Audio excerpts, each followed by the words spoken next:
Так, Ребзя, привет, короче.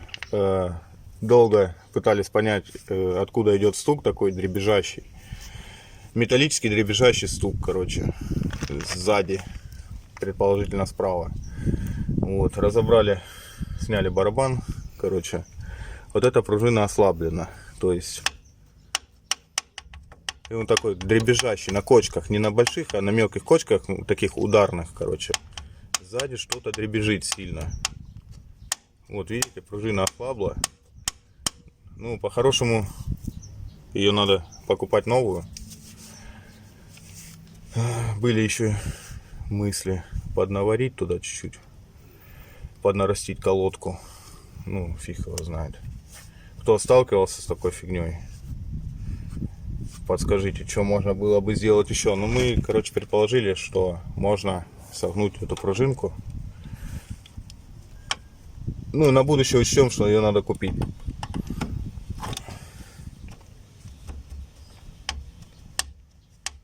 Вот, стук уже меньше.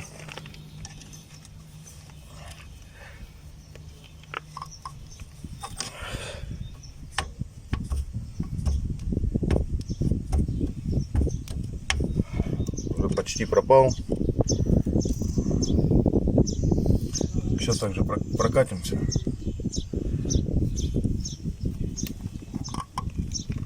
Лишь бы не сломалось.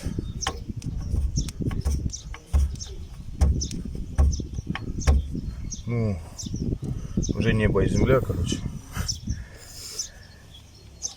Уже и грешили на что только не грешили. И на стабилизаторы, на стойки, короче, на пружины. Вот, кстати, это те подпиленные пружины, сваренные, ходят до сих пор. Вот. И на саленблоке грешили. Ну все, короче. Сейчас поедем тестить.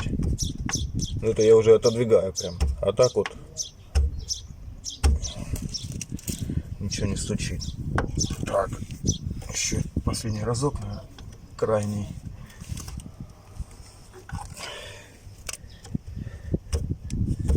Ну, все, собираем это дело и едем кататься, пробовать. Так, пацаны, прокатились, короче, все, проблема решена. Дребезжащий стук пропал. Такой звонкий дребезжащий стук. Именно не на больших кочках, а когда кочечка маленькая и на большой скорости, когда как бьет по колесу. Вот этот стук мы устранили. Бывает еще такой дребезжащий стук, но такой глухой. Это звонкий, металлический, а то глухой. Если глухой, короче, это значит стабилизатор вон тот вот. Вот этот. Надо подтянуть эти гаечки, болты, короче. Возможно, там расшаталось. А когда звонкий, брякает, короче, это колодки били там. Такие дела. Все, пока.